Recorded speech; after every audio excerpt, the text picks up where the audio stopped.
Hi dear student, मैं आपकी Gauri ma'am Gauri steno word में आप सभी का स्वागत करती हूँ।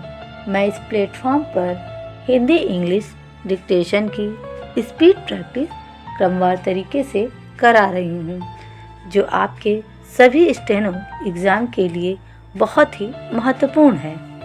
तो आइए अब डिक्टेशन स्टार्ट करते हैं। Magazine exercise 21 start. अध्यक्ष महोदय, मैं आपका आभारी हूँ कि आपने मुझे बोलने का अवसर दिया। इस देश के वर्तमान भारी संकट के समय में और विशेष रूप से उस समय जबकि हम लड़ाई से अभिनिवृत्त हुए हैं और आकाश में लड़ाई के बादल दूसरी तरफ से आने शुरू हुए हैं। हमारे वित्त मंत्री ने जो बजट पेश किया है वे इसके लिए बधाई के पात्र हैं।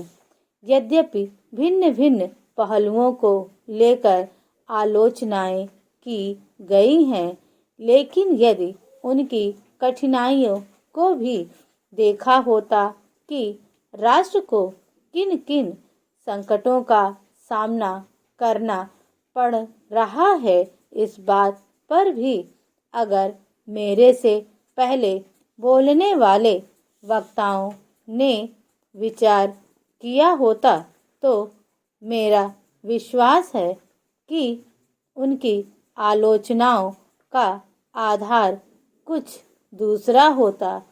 उन्होंने ऐसे कठिन अवसर पर यह एक संतुलित बजट पेश किया है, उसके लिए मैं उन्हें बार बार बधाई देता हूँ।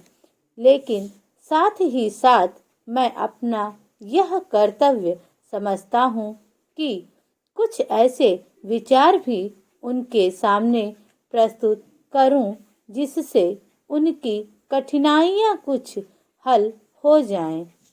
उदाहरण के रूप में विगत 2 वर्षों में लेखा जोखा कमेटी में बैठने के समय मुझे ऐसा अनुभव हुआ है कि इस देश में 2-3 इस प्रकार की त्रुटियां मौजूद हैं जिनको दूर करने के लिए, जिनकी जांच करने के लिए यदि कोई एक कमेटी या आयोग बिठा दिया जाए तो राष्ट्र को, राष्ट्र की सरकार को, राष्ट्र के विकास कार्यों को और राष्ट्र की रक्षा व्यवस्था के लिए करोड़ों नहीं अरबों की व्यवस्था फौरन हो सकती है।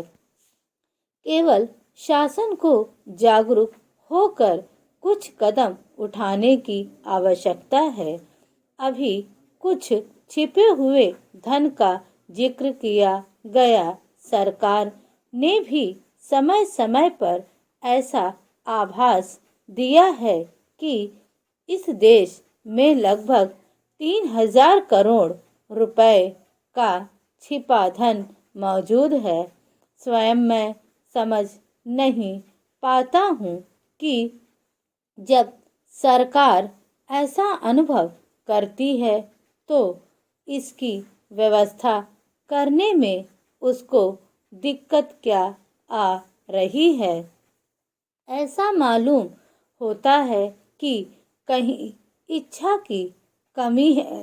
भारत की इस सरकार ने अपनी शक्ति का ठीक से उपयोग करके उस दुश्मन के दांत खट्टे किए जिसके की ऊपर विश्व की शक्तिशाली और इंग्लैंड जैसी शक्तियों का अटूट सहारा था और जिसको कि उन्होंने हमारे विरुद्ध उकसाकर खड़ा किया था और अपना पूर्ण सहयोग दिया था।